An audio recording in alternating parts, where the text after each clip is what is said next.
Praise the lord. ಪ್ರಿಯ ದೇವ ಜನರೇ, ಈ ಸಮಯದಲ್ಲಿ ಕೂಡ ಜೀವದ ರೊಟ್ಟಿಯ ಕಾರ್ಯಕ್ರಮಕ್ಕಾಗಿ ನಿಮ್ಮನ್ನು ಆಹ್ವಾನಿಸುತ್ತೇನೆ.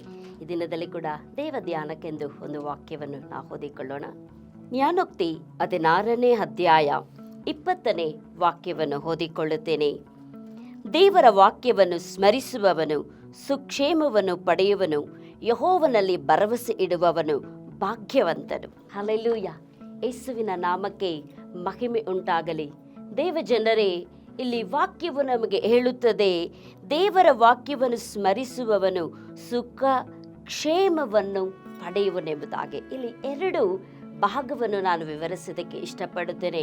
ಮೊದಲನೇದಾಗಿ ವಾಕ್ಯ ಹೇಳ್ತಿದೆ, ದೇವರ ವಾಕ್ಯವನ್ನು ಸ್ಮರಿಸುವವನು. ಹಾಗಂದ್ರೆ ದೇವರ ವಾಕ್ಯವನ್ನು ಓದುವವನು, ದೇವರ ವಾಕ್ಯವನ್ನು ಕೇಳುವವನು, ದೇವರ ವಾಕ್ಯವನ್ನು ಧ್ಯಾನಿಸುವವನು, ಕರ್ತನ ವಾಕ್ಯವನ್ನು ಕೈಗೊಂಡು ನಡೆಯುವವನು. ಅಲ್ಲಿ ವಾಕ್ಯ ಹೇಳ್ತದೆ ಸುಖ ಕ್ಷೇಮವನ್ನು ಪಡೆಯುವನು ಎಂಬುದಾಗಿ.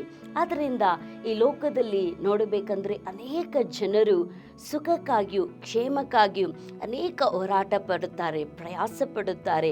ಒಬ್ಬ ಮನುಷ್ಯನಿಗೆ ಮುಖ್ಯವಾಗಿ ಅವನು ಏನು ಇಷ್ಟಪಡ್ತಾನಿಲ್ರಿ, ನಾನು ಸುಖದಿಂದ ಇರಬೇಕು. ಮೊದಲನೇದು ಸುಖ, ಎರಡನೇದು ಕ್ಷೇಮ. ಕ್ಷೇಮ ಅಂತ ಹೇಳಿದ್ರೆ ಆರೋಗ್ಯವಾಗಿರಬೇಕು, ಯಾವ ರೋಗನೂ ಬರಬಾರ್ದು. ಪ್ರತಿಯೊಬ್ಬರು ಅದನ್ನೇ ಇಷ್ಟಪಡುತ್ತಾರೆ. ನನ್ನ ಜೀವಿತ, ನನ್ನ ಬಾಳು, ನನ್ನ ಬದುಕು ಅದು ಸುಖವಾಗಿರಬೇಕು. ಅದು ಮಾತ್ರವಲ್ಲ, ಅದು ಕ್ಷೇಮದಿಂದ ಇರಬೇಕು. ಯಾವ ಅನಾರೋಗ್ಯವಿರಬಾರ್ದು, ಯಾವ ಆಪತ್ತು ಇರಬಾರ್ದು, ಯಾವ ವಿಪತ್ತು ಇರಬಾರದು, ಯಾವ ಕೇಡು ನನಗೆ ಆಗಬಾರದಂತ ಪ್ರತಿಯೊಬ್ಬ ಮನುಷ್ಯನು ಇಷ್ಟಪಡುವಂತನಾಗಿದ್ದಾನೆ. ಆದರೆ ನಾವು ಇದನ್ನು ಪಡೆದುಕೊಳ್ಳೋದಕ್ಕೆ ನಾವು ಅನೇಕ ವಿಧವಾದಂಥ ದೊಡ್ಡ ದೊಡ್ಡ ಕಾರ್ಯ ಮಾಡಬೇಕಂತ ಅವಶ್ಯಕತೆ ಇಲ್ಲ. ಯಾಕಂದರೆ ಸುಖಕ್ಕಾಗಿಯೂ ಕ್ಷೇಮಕ್ಕಾಗಿಯೂ ಅನೇಕರು ಹಗಲು ರಾತ್ರಿ ಕಷ್ಟಪಟ್ಟು ಪಡಲೇಬೇಕು, ಕಷ್ಟಪಟ್ಟು ನಾವು ಮಾಡಲೇಬೇಕು. ಆದರೆ ಇಲ್ಲಿ ವಾಕ್ಯ ಹೇಳುತ್ತದೆ, ದೇವರ ವಾಕ್ಯವನ್ನು ಸ್ಮರಿಸುವವನಿಗೆ ಅವನಿಗೆ ಸುಖವು ಕ್ಷೇಮ ಉಂಟಾಗುವಂಥದ್ದಾಗಿದೆ. ಆದ್ದರಿಂದ ನಿಮ್ಮ ಜೀವಿತದಲ್ಲಿ, ನಿಮ್ಮ ಬಾಳಿನಲ್ಲಿ ನಿಮಗೆ ಸುಖವು ಕ್ಷೇಮವೂ ಬೇಕಾ? ನೀವು ಕರ್ತನ ಸನ್ನಿಧಾನದಲ್ಲಿ ದೇವರ ವಾಕ್ಯವನ್ನು ದಿನಗಳು ಓದಿರಿ, ಅದನ್ನು ಸ್ಮರಿಸಿರಿ, ಅದನ್ನು ಧ್ಯಾನಿಸಿರಿ. ಅದರ ಮುಖಾಂತರವಾಗಿ ನಿಮಗೆ ಸುಖವು ಕ್ಷೇಮವು ಉಂಟಾಗುವಂಥದ್ದಾಗಿದ್ದರೆ ಅಲ್ಲಿ 2ನೇ ಭಾಗ ಹೇಳ್ತದೆ, ಯೆಹೋವನಲ್ಲಿ ಭರವಸೆ ಇಡುವವನು ಭಾಗ್ಯವಂತನು ಎಂಬುದಾಗಿ. ಆದ್ದರಿಂದ ನಮ್ಮ ದೇವರಲ್ಲಿ ಭರವಸೆ ಇಡುವಾಗ ನಾವು ಭಾಗ್ಯವಂತರಾಗಿರುತ್ತೇವೆ. ಆದ್ದರಿಂದ ಯೆಹೋವನ ವಾಕ್ಯವನ್ನು ಸ್ಮರಿಸುವವರು, ಧ್ಯಾನಿಸುವವರು, ಅದನ್ನು ಕೇಳುವವರು ನಿಶ್ಚಯವಾಗಿ ದೇವರು ಸುಖವನ್ನು ಕ್ಷೇಮವನ್ನು ಅನುಗ್ರಹಿಸುವಂತರಾಗಿದ್ದಾರೆ. ಆದ್ದರಿಂದ ಈ ಸಮಯದಲ್ಲಿ ನಾನು ಪ್ರಾರ್ಥಿಸಿಕೊಳ್ಳುತ್ತೇನೆ. ನಮ್ಮ ಪ್ರಿಯ ಪರಲೋಕದ ತಂದೆಯಾದ ದೇವರೇ, ನನ್ನ ನಾಮಕ್ಕೆ ಸ್ತೋತ್ರ ರಾಜ.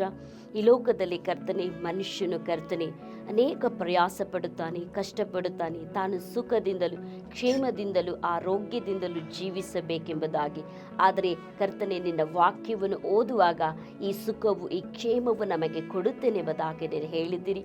ಅದರಿಂದ ನಿನ್ನ ವಾಕ್ಯವನ್ನು ಕೇಳುವಂಥ ಎಲ್ಲ ದೇವ ಜನರಿಗೂ, ದೇವ ಮಕ್ಕಳಿಗೂ, ದೇವ ಸೇವಕರಿಗೂ, ದೇವ ಪ್ರಜೆಗಳಿಗೂ, ನಿನ್ನ ನಾಮವನ್ನು ಧರಿಸಿಕೊಂಡಿರುವಂಥ ಎಲ್ಲರೂ ಕೂಡ ಕರ್ತನೆ, ನಿನ್ನ ವಾಕ್ಯವನ್ನು ಓದುವಾಗ, ಕೇಳುವಾಗ, ಈ ವಾಕ್ಯದ ಭಾಗಗಳನ್ನು ಕೇಳುವಾಗ, ಧ್ಯಾನಿಸುವಾಗ ಯೇಸುವಿನ ನಾಮದಲ್ಲಿ ತಂದೆಯಾದ ದೇವರೇ ಅವರಿಗೆ ಸುಖವನ್ನು ಕ್ಷೇಮವನ್ನು ನೀನು ಅನುಗ್ರಹಿಸಬೇಕೆಂಬುದಾಗಿ ಬೇಡಿಕೊಳ್ಳುತ್ತೇನೆ. ನಿನ್ನನ್ನು ನಂಬಿಕೆ ಇಡುವ ಮನುಷ್ಯನು ಭಾಗ್ಯವಂತನು ಎಂಬುದಾಗಿ.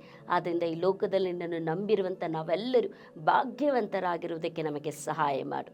ಆಶೀರ್ವದಿಸು ಯೇಸುವಿನ ನಾಮದಲ್ಲಿ ತಂದೆಯಾದ ದೇವರೇ, ಆಮೆನ್.